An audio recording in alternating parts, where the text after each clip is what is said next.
The Foreign Affairs Minister was flanked by the newly appointed High Commissioner to Australia, Dr. Charles Muligande, the CEO of Rwanda Development Board, John Gara, the Rwandan High Commissioner to the UK, Ernest Rwamucyo, and the Director of the Rwanda Governance Advisory Council, Dr. Anastase Shaka.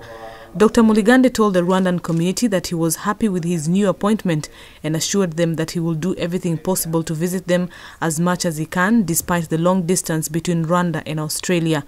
The Foreign Affairs Minister Louise Mushikiwabo delivered a message of greeting from President Paul Kagame that said that Rwandans are important people and Rwanda in its policy has decided to break away from the practice of not caring for its people abroad. She briefed the Rwandan community on the role of Rwanda in the Commonwealth Heads of Government meeting that was going on in Perth and in which Rwanda was attending for the first time, and asked them to support and collaborate while promising that the ministry will facilitate different meetings between the new High Commissioner and the Rwandans living in Australia. The minister stressed that the government of Rwanda today is a government that not only cares for followers of policy, but a government that cares for all its citizens. It is our policy and it is the desire of my government to give value to Rwandans wherever they are.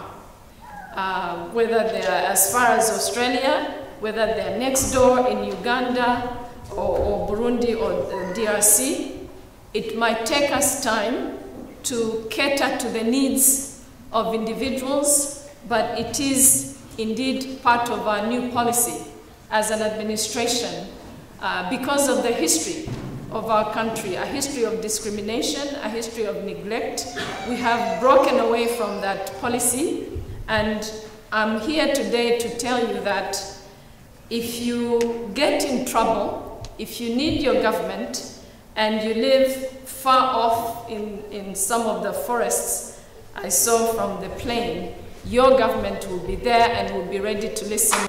The minister told the Rwandan community that Rwanda expects of them to carry and propagate the goodwill, excitement, hope, economic development that is in Rwanda today. She also urged them in their own capacity to support the economic development in Rwanda in terms of knowledge and investment opportunities and in any action by the government to raise the living standards of Rwandans.